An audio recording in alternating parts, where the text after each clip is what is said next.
This is the Relentless podcast. My name is Christine. I'm a small business owner and student of success. I have become obsessed with talking with other entrepreneurs about their strategies, struggles, tactics, and routines. One of the key qualities that all of these individuals have in common, their ability to be relentless.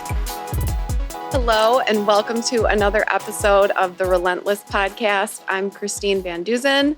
And I'm so excited about my guest today. She definitely checks all the boxes of success. She's a part owner of the thriving winery Three Brothers on Seneca Lake Wine Trail. She's a wellness and fitness enthusiast. I would say influencer because I follow her online. And she is just a prime example of someone that is intentional about being the best version of herself. So I'm so excited to welcome Erica Paolicelli. Welcome, Erica. Thank you. Thank you. I'm so excited to be here, and I was really honored that you asked me to come. So thank you. Yes, thank you. So there are so many areas that I want to go to with you today, but let's just start with who you are, where you're from, and how you got to be a part owner of Three Brothers. Sure. So I am Erica Paolicelli. I'm from actually Seneca Falls. I grew up here. I went to school at Oneonta State University for dietetics, and I was headed home for summer. And as you do, or as you used to do, you looked in the newspaper for a job. I was just looking for a summer job. Honestly, I was on my way to Missouri for exercise nutrition. Okay. And I had a full ride there, a grad assistantship, and a practical that I had to do to become a registered dietitian. Mm-hmm. I went out to what was then Nagy's Newland Vineyard, pulled down the dirt driveway, and there was some sticks in the ground that looked like buildings were going up, but really no other sign of life. What year was this? This was 2007. Okay. In May. Okay. I just graduated, Wow. and I'd worked my way full time through college, and Yeah. even in high school, I had a couple jobs. So there was no way I could not work. Yeah. So I went out there, and really there was no sign of life. The building looked abandoned. There's bees flying around. There were porta potties, and that's like a hard no for me. And so I. Yeah. So I threw it in reverse, and my old Jetta didn't even have air conditioning, so my windows were down, right? Oh my God. And I hear all of a sudden, hey, are you here for an interview? And I was like, shh, can I swear on saw here? me. Yeah. Oh, yeah. I was like, shit. So I put it back in park, and along comes Dave Mansfield. And he's like, hey, are you here for an interview? I was like, oh, yeah, I didn't know if this was a place. And he's like, oh, yeah, it is. Come on out, come on in, and we walk up these old steps into Nagy's, bees flying around. Oh, my gosh. And so that was the start of my working with Dave. That right there, I don't even remember. The interview was really just like, where are you from? There wasn't many questions to the interview. Yeah. He was really looking for someone to do tasting room. He didn't really have any customers coming down the driveway either, but if someone came down the driveway, he wanted to be able to sell them wine. Be ready. And so at that time, he offered me, I think, $15 an hour. And I was like, sold. Yeah. What do I have to do? There's no customers. Yeah. And so I started the next day, and I think I worked for a month and a half with no day off. Wow. Because I was the only employee, and he was still working for his other business. And so it never occurred to him or to me to think, like, what is the schedule going to look like? I would just come, work all day, and leave. And so over time, he was really excited about the project. He had these 3 wineries. The concept of having 3 wineries in one location was new to the state, but even to the country. I mean, there's really no place like it. And so that excitement was really contagious. And the end of the summer was coming closer. I had gotten accepted into Missouri for the grad assistantship, and it was a lottery program. I didn't pick Missouri. I got placed in Missouri. Okay. And so I'd never even been there before. Yeah. And so I am going blind. And by the way, I was the first person to graduate from college in my family. And so there was no known. Grad school was not known to me. Right. Undergrad wasn't even known to me. Yeah. And so I was like, how do I do this? And all of this. Mm-hmm. And so I said, you know what? I'm going to apply to be the general manager here at the winery, and I'm going to defer this opportunity. You know, looking back, I'm not sure that if I would have known all of the hard work and all of like the trials that I was going to be handed, I would have made the same decision only because it would have been really scary. Yeah. But for me, I was just naive and young. And well, and it actually sometimes works to your benefit. It did. Because, Yeah, you know, it really did. We wow. talk. Dave and I talk about it all the time. So I deferred that and then just started working really hard, getting the place open. And then about 4 or 5 years in, him and his wife, who's also a partner at the winery, Luann, they asked me out to lunch. And they said, hey, we really want you to stick around. Would you consider being a partner? And so, wow. But the first part of my partnership was just sweat equity. Yeah. You know, I didn't have money to start a winery or to do any of that. And so they saw that I was growing professionally, and it was a way for them to allow me to continue my professional development and stay with them. You know, it's like golden handcuffs in a way. Well, yeah. And I mean, my gosh, it has just grown so much because, you know, his original vision, but you've brought this whole other flair to the business. And like you say, there's just nothing like it. I mean, our area has so many amazing wineries. It's a saturated market, but yet you guys have really honed in. It almost seems like with the aesthetic and everything that you guys kind of obsess about like customer experience when they come to the estate. Is that accurate? Is that intentional? That's totally true. That is really what differentiates us from others. Yeah. We knew when we started the company, he comes from a background of Major League Sports, and he worked for Disney, and so he comes from a background of knowing what theme is, right? Yeah. He, for example, would be like, he'd put in the bar in the VIP suite at the Yankee Stadium, or he'd do like all the hot dog carts. You want that to look a certain way to give the customer a certain experience and feel. And so he came with that, the idea of that, and then I just saw his creative vision and executed. You know, and what Dave has always been really good at is recognizing what he's capable of doing, what he really wants to do, and then hiring talent to do what he either can't or doesn't want to do. Right. And so we are a really good partnership because I'm a person that gets things done. And so that's how we grew together. And then over time, I was able to buy more stock in the company and continue my ownership there. So that's kind of how I developed into Three Brothers. That's awesome. So do you have a lot of input on the creative parts, like the design? Because, I mean, the place is just stunning. And like I say, you can go there 4 days in a row and have a different experience every time. So yeah. So the things that I have interest in, I take, you know, kind of a lead role in that. So, for example, Stony Lonesome is the more traditional winery. And what you'd expect, it's really a high-end look. I enjoy making Stony Lonesome that experience. Bagged Air, it's not really my personality. I can appreciate it, but Dave really, that's where he really shines because he collects antiques, and he can kind of go out and get all of this stuff, and then we can put it together. Sure. As far as the experience goes, there's also the service side of things, and so hospitality and understanding flow, efficiency, how to get customers in and have them have the same experience every time, developing a leadership team, things like that. Those are all things that I like to do and I can do really well. And then the creative side of things, you know, if it's a label like the Passion Feet line, they're the Women of Distinction. They're all really beautiful labels. I kind of refer to them as like the Anthropology brand of labels. Those were mine, you know, and Dave, he tends to lean into the brewery labels or the Bagged Air labels. Yeah, and it's nice too because thinking of, you know, your branding and everything, there really is like this really nice yin and yang of like feminine and masculine aspects to the business. So it's like you kind of have all your bases covered. And so that's really, really great. And I love you guys kill it in the event space too. I mean, you host like the Rosé Soirée and you have all these exciting things. When did those start? So the Rosé Soirée is actually a little side volunteer project of mine. I did that together with Belinda Venuti, she's really deserves all the credit for the Rosé Soirée. She does a lot of the organizing, the licensing, and things like that. I do a lot of the heavy lifting when it comes to the actual setup and everything. Sure. That started 9 years ago.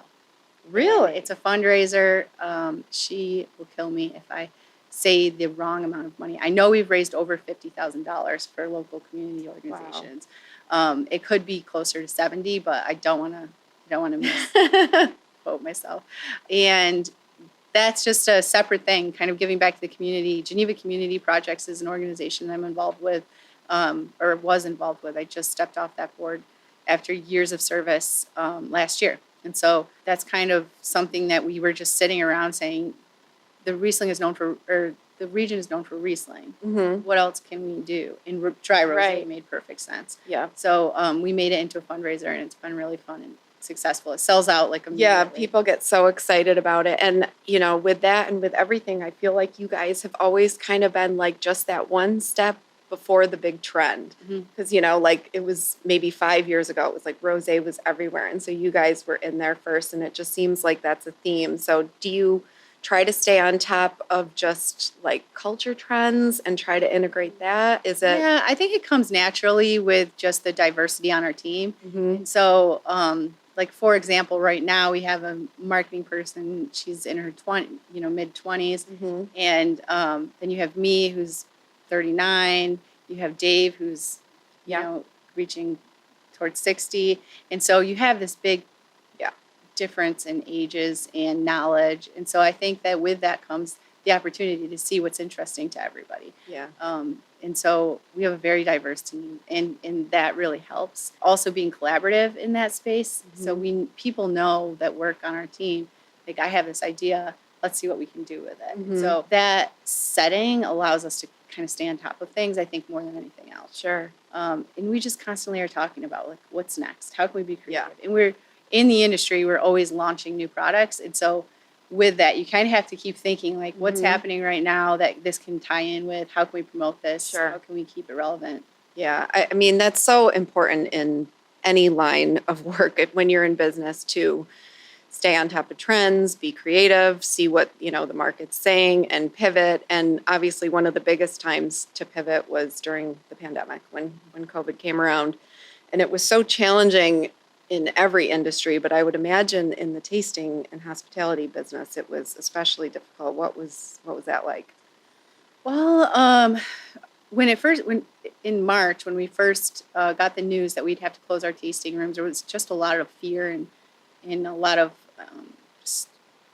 confusion, I guess. Yeah. Yeah. And that was for everyone, right? Yeah. And we didn't spend much time there, to be honest with you. Yeah.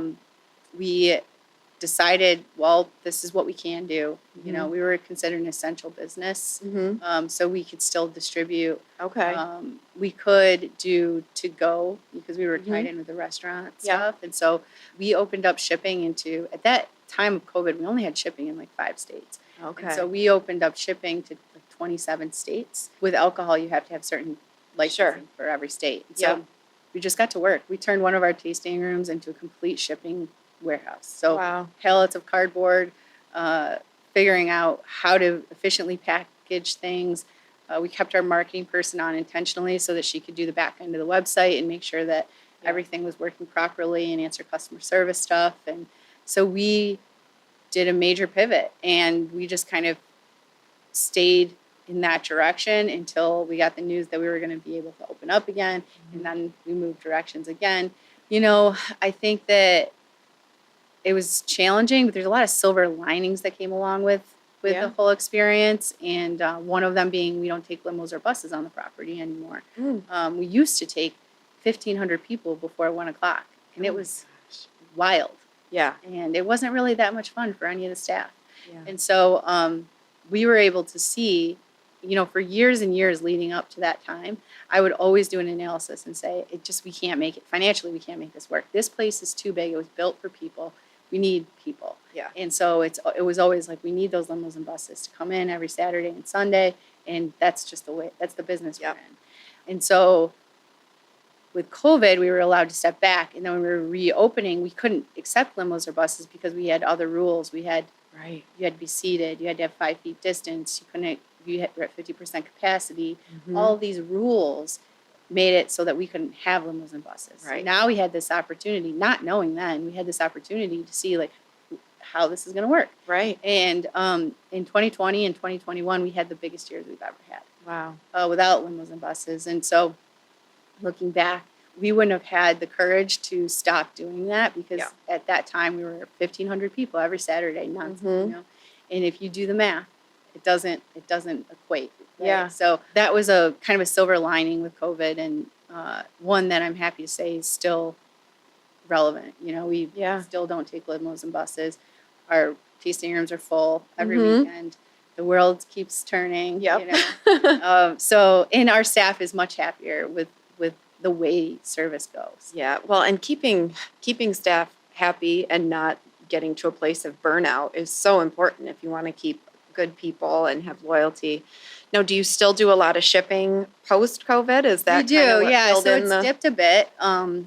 Just the nature of things. We went from, you know, we 10 times our shipping during the first year, and so we were gung ho. We're like, we're gonna keep the shipping business, and in on the West Coast in this industry, that's their major part of their business is wine clubs and shipping. Right. People, it's not necessarily a tourism destination in the same way that we are, where we rely a lot on that consumer traffic all the time. Yeah. And so we haven't been able to keep it all, but we are certainly still way ahead of pre-COVID. Yeah, that's amazing. Yeah, it's just a different mindset. I think people have to continue to get into this idea of getting things wine and shipped to their door, and it's more expensive to ship it. You know, right? So you have to have someone checking every ID when they drop it off and things like that. So we're still learning, customers still learning, but we're still keeping all the states that we opened up to. So yeah, that's awesome. Well, I want to shift a bit into another area of your life that you're passionate about, and I didn't know that you had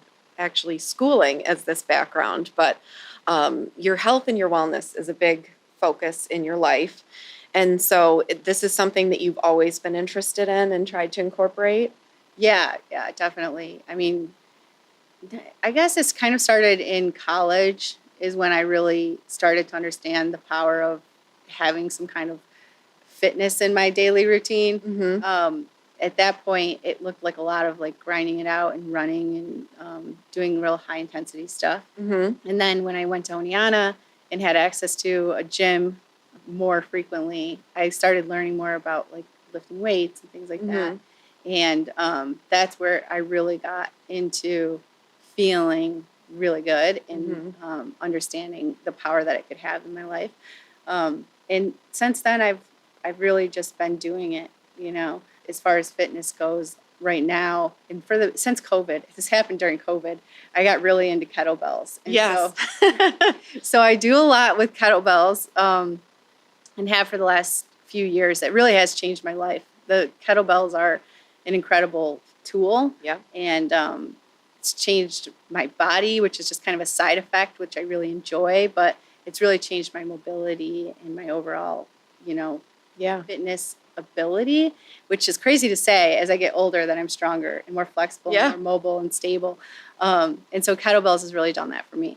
And then as far as diet goes, I've also had kind of an evolution there, but it's always been a main focus of mine. So, you know, in my younger years, my main focus was just like looking the way I wanted to look. And over time, I really started learning. It's kind of funny because in school, we were taught the food pyramid, right? And what's crazy is even in college, I was taught the food pyramid. And the evolution has been so fast with diet and the knowledge of it. And I don't know if it's podcasts or what it is, but what's crazy is a lot of the registered dietitians that you see today were taught the food guide pyramid. Right. Which is kind of scary too. Yes. And so for me, I was doing a lot. I actually cut out all meat out of my diet, and I was just doing, first I went to just chicken, then I was seafood, so I was pescatarian for years. Okay. And that was all good, and I was managing that. But over time, I started to feel like a little just lethargic, I guess is the word for it. And it wasn't making sense because everything, my diet was clean, my fitness was on, and it didn't make sense. And so I got some blood work and stuff, and everything was within normal ranges, but I still knew that I needed to try something else. And so after, I would say from like 2007 to 2000, 19, I was a pescatarian. Mm-hmm. And I just decided I was going to go back and start eating meat again. And so I started incorporating that more into my diet. And now I really focus, for the last few years, I've been focusing on protein and protein Mm-hmm. intake. And just shocking what a difference it makes in the way you It's wild. I mean, so I myself during the pandemic, actually, and for some reason I've always been skeeved out by chicken. Like cooking chicken was just always hard for me. And one day I was doing it and I was like, man, I wonder if I could go vegetarian. And so I tried it. So I was a vegetarian for about a year and a half, and same thing. I'd been listening to, through the pandemic, I focused so much on health and exercise and diet. And I mean, we grew up with like low fat is what you need, the artificial sweetener, get as much in there as you can, cook with canola oil, like all the things that now we're like, ah. And yeah, same thing. I just wasn't feeling great because at first when I started exercising and losing weight, I was like, man, this is like a new life. Like my business is like every aspect of life got better. But then I kind of had that same, when you said lethargic, I couldn't have related more. And so I got some blood work done. And like you say, everything was like normal, but except my vitamin D, which crucial time to be deficient in vitamin D during COVID. So I had to supplement there. So I started doing some supplementation and it just didn't fill in the gaps like I had hoped. And so last year, I started incorporating red meat, pork, and I wanted to see how my body would react because everybody was like, oh, your body's going to freak out. And actually, it was like my body was just craving it. Mm-hmm.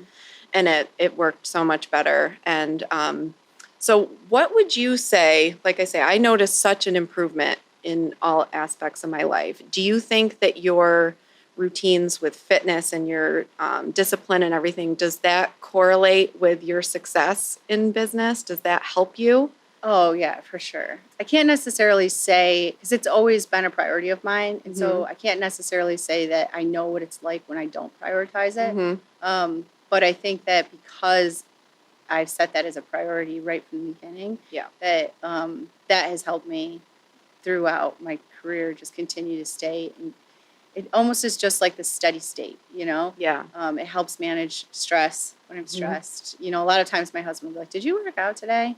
You know, or maybe you should just go work out. Yeah, go hit the gym, would you? Yeah. So it's definitely, for me, therapeutic, for sure. Mm-hmm. And I think that I really don't know what life would be like without it because it's been so long that I've been working out and it continues just to be a passion of mine. I continue to learn and continue to want to do different things. Yeah. And so I'm glad that I found that. It's also not something I was raised with. And so for me, I just feel like throughout my life, there's just been these times where I've had some kind of adversity, and then I figured out a way to work through it, and then from that came this like new thing, So originally, running was a way for me to just get out of my house and just like go for a run, right?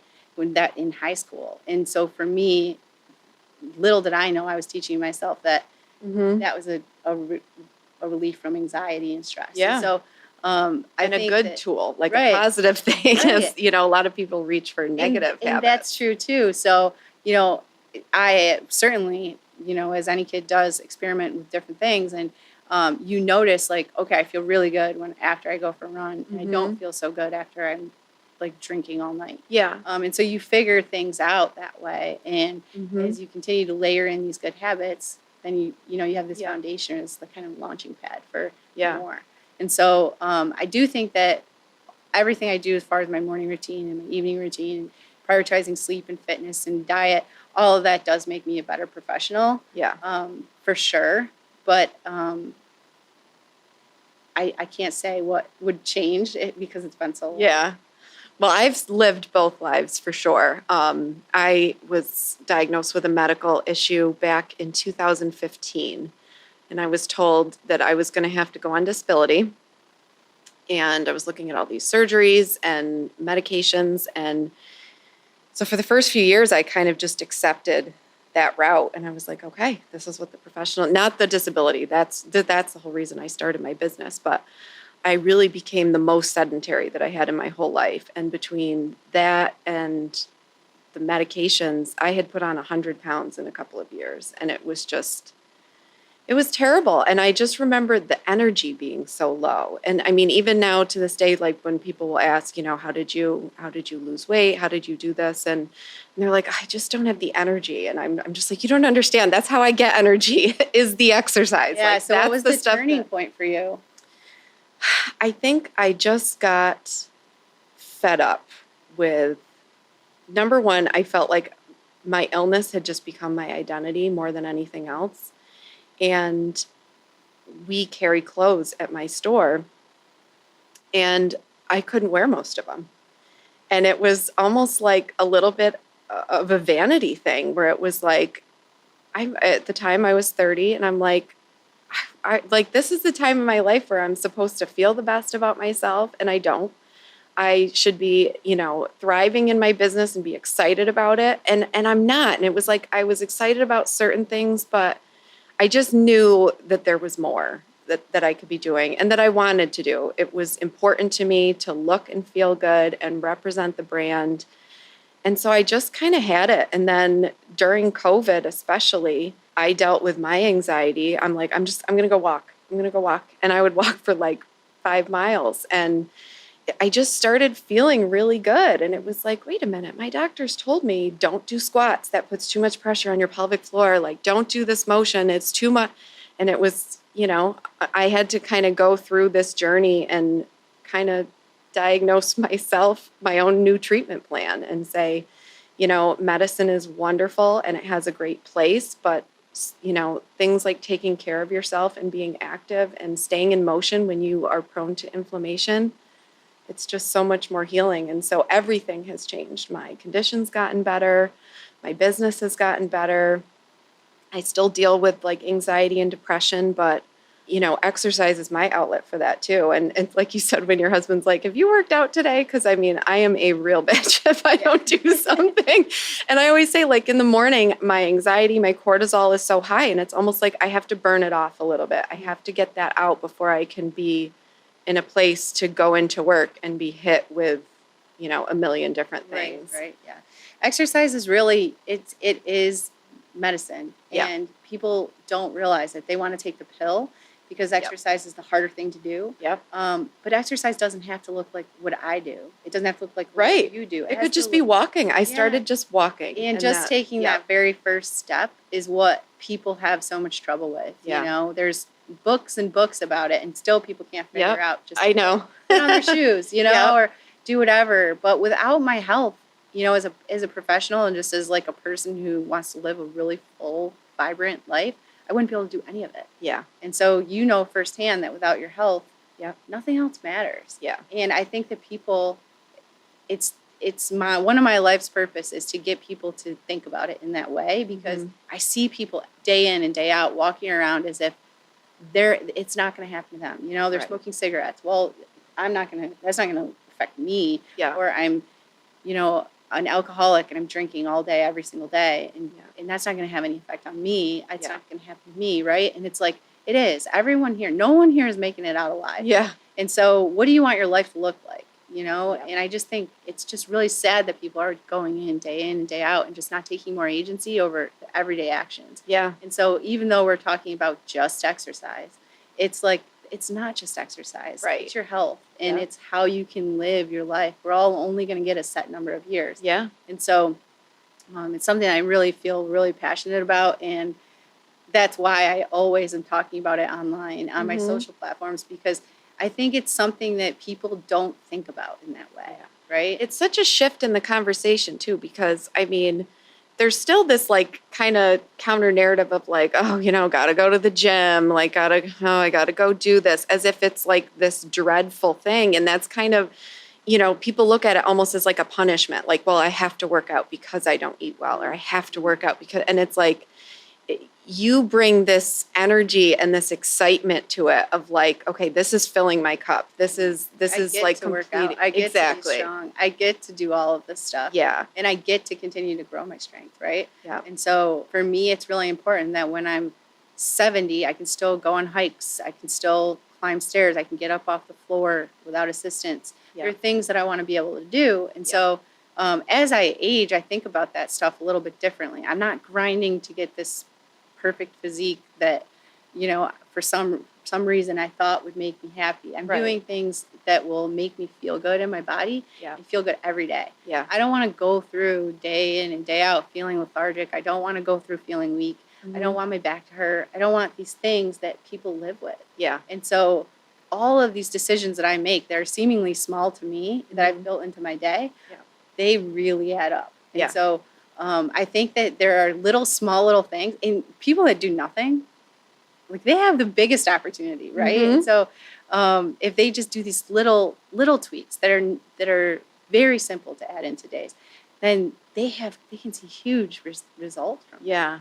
And so that's why I always am sharing, like, maybe this little thing someone will try, you know? And it's been really cool to meet people that have the same interests. So, I have a friend in Syracuse that I met through social media, and she's very similar to me, and I met her out for coffee, and I'm like, hey, I want to know you in person too, because you're someone that has similar interests. So I think that what we post online tends to be like the highlight reel, right? And I think that's fine, I just think that for me, I want to be conscious of the messaging a little bit more, because I think that lives can be changed if they can just start. Yeah. So fitness and exercise is the first place.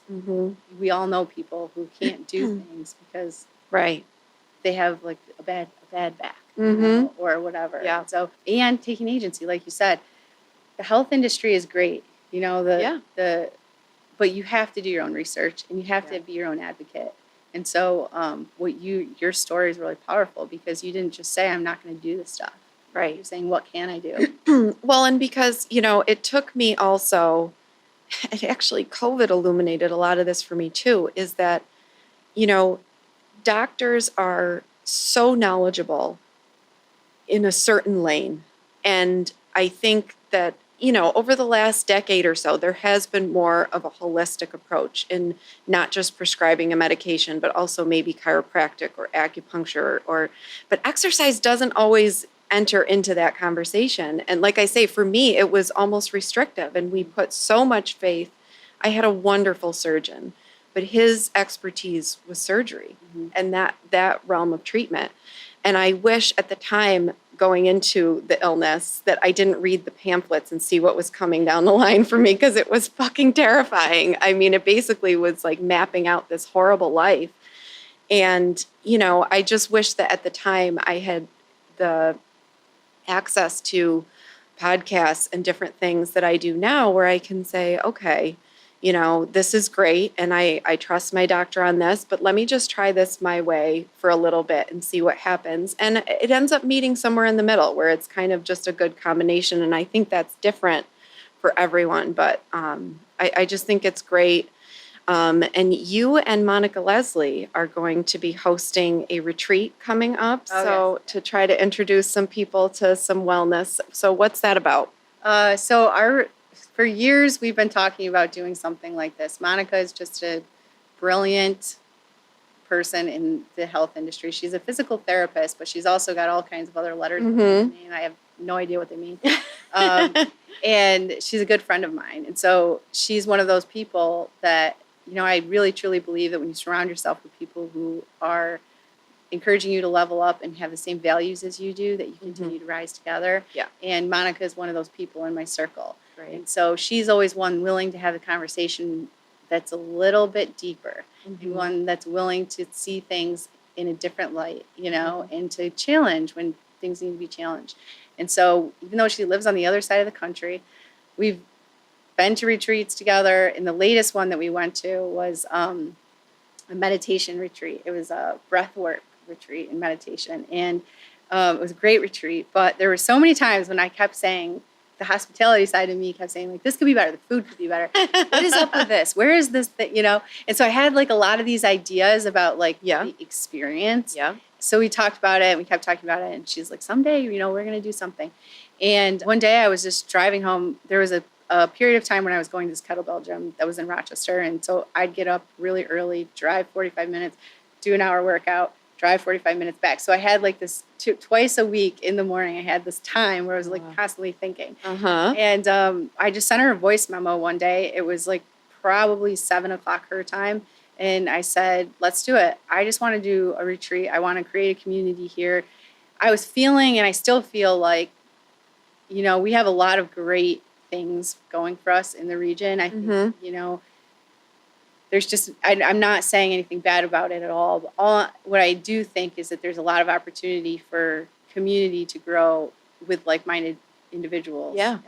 If people who do talk about health, who talk about wellness, who talk about fitness, it's hard. There's a need for it. Yeah. Absolutely. And so I was feeling like I'm seeing this amazing retreat in Austin, Texas. And I'm like, why would I go to Austin and meet, you know, it's fine. But like, I want to have something like that here. Yeah. It doesn't exist. No. And so me being just a risk taker, I just was like, let's do it. You know?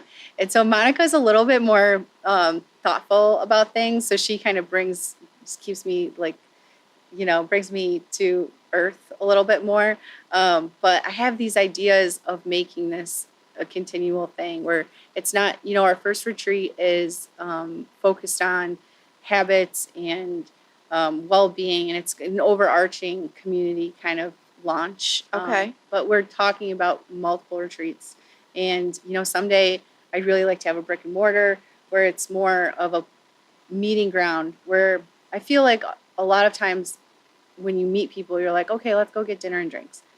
And I was like, what else can we do? Yeah. You know, is there something else? Can we do something? And so I have this vision of having a community space that focuses on health and wellness topics, leadership, growth, professional growth, and then also having a cafe area where there's food that's healthy and protein focused. You know, recently I went into a smoothie bar in Rochester and I'm like, what's the protein in the protein smoothie? And they're like, peanut butter. And I'm like, you know, like, can I have, do you have anything else? Can you put more protein in there? So, you know, really talking to people about nutrition and how to build these habits that we've been talking about into their life every day. Having a space where there's more focused learning about meditation and the power of thought.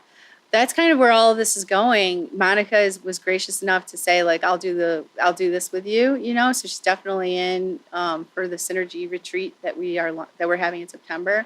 That's the first kind of the stepping stone for a lot more for me. Yeah. And she's got a bunch of stuff going, so she'll definitely be.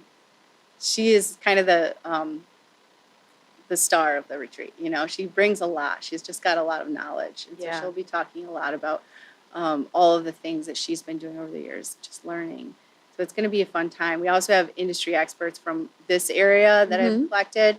A lot of times they tend to stick to Rochester. And so I reached out to them, and I was really grateful and proud that they were like, yeah, we're in, you know, immediately. That's awesome. And so that's really cool, because having people like Moon and Stone and Leslie, who's our keynote speaker, just makes that retreat more valuable. And so the first of hopefully many. That's amazing. And it just seems, you know, like you've just kind of gotten into these partnerships that, you know, evolve and turn into these amazing things, which is what happened at Three Brothers. And obviously I think that's going to be happening with the wellness retreat and Synergy. Now, do you intentionally practice the law of attraction? Do you think that these things are coming to you in this way because of your visualization? Are you intentional about these things? What are your practices around that? So yes to everything. Let's see. So first of all, there's one of my friends, Nicole Mahoney. She talks a lot about this concept of radical collaboration. And she's actually got a book coming out. And she really she cemented that idea for me, because it's something that really wasn't written into the business plan. And I went back and I'm like, this is what it is. It's collaboration, because I don't want to teach kettlebell, right? But I want other people to know it. And I want other people to realize what a great tool it is. Right. I don't really want to do what Monica does. I don't want to instruct. Certainly don't want to be a physical therapist. Yeah. But I want to give people access to the power of her knowledge. Right. And so for me, I'm almost this kind of conduit for that. And I couldn't put those words together just a couple months ago. Yeah. And so now that I really recognize that that's kind of my input, my superpower, then I feel more confident to go out and ask people, hey, do you want to do this with us? And what I've been surprised about is everyone's acceptance and ability just to say yes. All they needed was the ask. Yeah. And so that's been really it's been continuing for me, this momentum of like, what else is out there? What else can we do? And how can we continue to build this community and the power of that? As far as, my beliefs in kind of the law of attraction, I really do a lot of meditating and visualizing. I like Joe Dispenza, I like his work. Yeah. And I do 20 minutes in the morning. I try to do 20 minutes in the evening too. It depends. Of his meditations, and do a lot of reading and thinking about it. Every year I do a vision board. I actually had a vision boarding workshop this year in New Year's. And so far, everything on my vision board is coming true except for like a couple things. And so we're not even halfway through the year, right? Yeah. So I think there's power in visualizing, and that's scientifically proven. That's not just something I think. Yeah, right. And for me, being intentional, I try not to just live on autopilot. And so I think that that's really what it comes down to is I'm thinking intentionally about what I want my future to look like, thinking intentionally about who I want to be, and who I want around me, and all of that stuff leads to where I'm going, right? And so the first thing I had to do, I think it was in 2020, I'm pretty sure that January, my intention was to get off autopilot. I was just kind of feeling like every day was the same, and I didn't want that. Yeah. Because, again, I went back to this idea that we're all just given a certain amount of time. And I was feeling like I was wasting it on autopilot. Yeah. And so I started making little steps. First of all, what do I want to look like off of autopilit? You know? And I had to answer that question, which was actually pretty hard. It's pretty difficult. Yeah. Like, so, every day, this is just a very simple example. Every day I live very close to work. Every day I go into work. I take a left and go into Stony Lonesome because that's where my office is.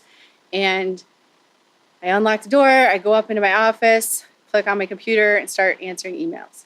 Now, if I change that one thing and I take a right, I can go through a tasting room. I go down into production. I can see what they're up to. I might be able to talk to somebody about an issue that they're having and help them solve it, or I might just say good morning to people. But it's a different day, right? It's a different start to the day. Right. And so thinking even down to that like little detail of where do I eat my breakfast? Why do I bring my shake with me to work?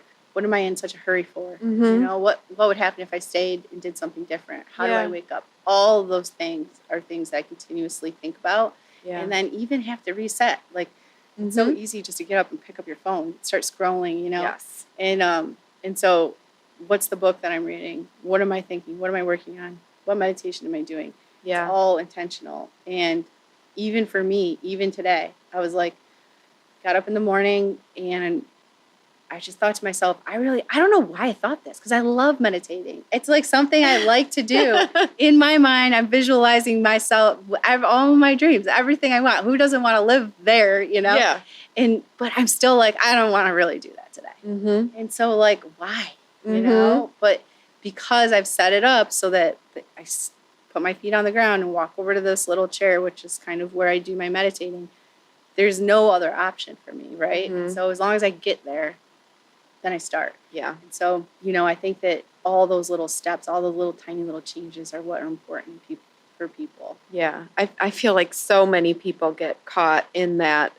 I was listening to Ed Milet the other day, and he said, I don't want to be on the merry-go-round life. I signed up for the roller coaster. Like, I want to be on the roller coaster. And that I literally stopped what I was doing and kind of thought about it. And it was just so powerful, because I think so many of us get into that, like, okay, go to work, go home, kind of do the same things. And then like you either have to go on a vacation or do something to like escape from your life to then start living it. And it just, it kind of made me feel too, like, okay, I think I'm in the right line of work. I'm in the right place right now. Like, the ups and downs, I do want that. I don't want to go back to that just mundane, monotonous thing, although I am very rigid with a lot of my routines. But I think it's so nice that you not only do those practices for yourself, but that you share it with other people, because I think we get into this thing where we think, well, because we know it, everyone must know it. Everyone must have these tools. And I think so many of us, we just miss it. You get caught up in everyday life. And so it's so nice that you're, giving people access to what you do. And then, like you say, being a conduit for these wonderful people that have so many things to offer that can help change people's lives. It's really amazing to see. Yeah, I'm excited. That's what I'm really excited about. So I think, when I look at what I want things to be like in 2 or 3 years, there's opportunity for me, right? Mm-hmm. All these practices that we're talking about allow me to see that there's not just one way, there's 1,000,000 ways. Yeah. And so that's what that tool, that visual, we were talking about visualizing, and that's what that does for me. Yeah. It allows me just to be open to the opportunities and not get stuck in this idea that like, oh, this is like the way things are going to be, or this is happening to me, right? Yeah.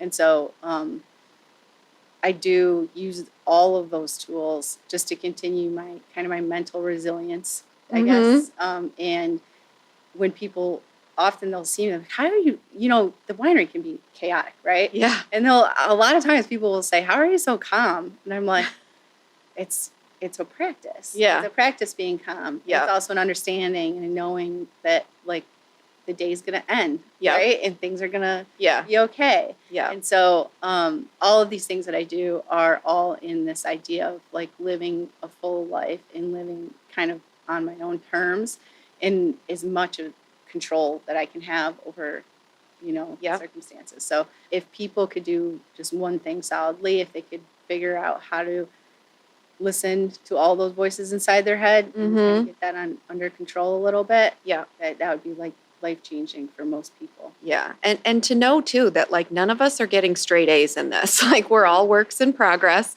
And I think that's one of the damaging things about social media. Like you say, it's the highlight reel. And so it can come across as like, yep, I've got it all figured out. I know exactly what I'm doing. And it's like, listen, I'm going to look back at this a year from now and be like, what was I thinking? You know what I mean? It's like, we're all evolving. We're all changing. And don't be afraid to start doing something because you think you have to have everything figured out first. Like we're all figuring it out one day at a time. Right. So the only way to start is to start. Yeah, just start doing it. Well, this has been amazing. I can't wait to see what you do next. And at the end of every episode, we do a little bit of rapid fire. So I have some questions for you to answer in either one word, one sentence, as best you can. So you ready? I'm nervous. All right. What is something that you believed about business when you started that you no longer believe? This one is easy for me. Okay. It's that other people knew what they were doing. Mm-hmm. They had it all figured out, right? Okay. If someone approached you that's thinking about starting a business and asked you for one single piece of advice, what would it be? Make sure you can understand a profit and loss statement. Yeah, I did not when I started, I will tell you. What is the biggest lie or myth about entrepreneurship? This is hard because I feel like maybe it's just the content that I consume, but there's a lot out there about entrepreneurship and like how hard it is and all of this. I don't know what people think about it, honestly. I don't know. Yeah, that's a tough one. There's a lot of misinformation about it. The one that always comes to my mind is that you're basically in it to make money. Oh. I think that's a big thing. It's not all about the Ferraris and stuff. Like you're there to solve people's problems and bring products to people. It drives me insane, but this one's not about me. Okay. What is the best thing about running a business? The best thing and the worst thing is often the people. Mm-hmm. And so I have had the honor of just meeting some incredible people who've done really hard work with me. And we've grown so close that I consider them family. Yeah. I see them more than my family. Yep. I care about them a lot. And so that is definitely one of the best parts. And it's also sometimes the most heartbreaking. Yeah. Because you can't control anyone but yourself. And so oftentimes you're dependent on people, and they disappoint you. Yeah. What has been the biggest struggle about owning a business? The people. People. It's the people. It's the customers. It's the employees. It's all the people, the vendors. Yeah. It really is. Everyone has their own shit. Yep. And they bring it with them. Yeah. And so you don't even get an opportunity. It's not a transparency thing either. Like, you're seeing the person at their face value, and you have no idea what they're carrying. Yep. What they're bringing in. I think that affects a lot of the interactions day to day. I know it does. But it makes it really hard. Yeah, it absolutely does. Now, so going down that gravel road and not going to do the grad school as you had expected, and all of the stress, all of the balance, you got to figure out all of that. Is it worth it? Oh, yeah.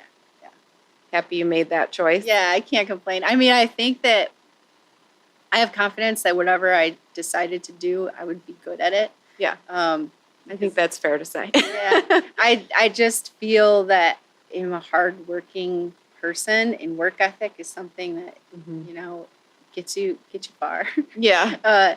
But I would say that it was the right thing for me, because the amount of learning that it allowed me to do, and the going back to the people you surround yourself with, never knowing someone like Dave would have just been tragic in my life. Yeah.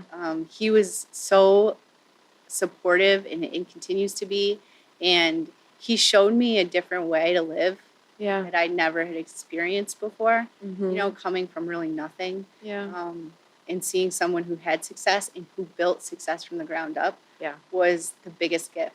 And so I would say that him being willing to just take a shot on this 22, 23-year-old to help build his business was really powerful for me and life-changing, and something that, I'll never be able to repay him for. So it was definitely the right choice, because who knows where I would have ended up. And I don't think I would have been happy working in a hospital or anything like that. I think always being my own boss is the most important thing for me. Yeah. Just my independence. And so I found the right fit.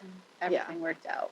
Absolutely. Well, thank you so much for being here. This has been amazing. I can't wait to see what you do next. And if our listeners also want to follow the retreat, or they want to follow you, where are the best places for them to go? So the retreat, well, I actually started an LLC. It's called Synergy Social Wellness. And so a lot of the retreat information is on that page, because it's on my personal page and Monica's personal page too. She has her own business, Live Your Bliss, which is, she's done other retreats before and things like that. So Synergy Social Wellness on Instagram is where we're the most active for the retreat. Okay. Alex Erica is my name, and I'm always posting different stuff. Kettlebells mostly. Lots of kettlebells. Love it. You got me into kettlebells, so I love it. It's great. Well, thank you so much. And I'm sure everyone enjoyed listening to you. And if you enjoyed this episode, please click like and subscribe, and we will see you next time. Thanks for watching and listening. Be sure to follow us on all the socials: YouTube, TikTok, Instagram, and Facebook.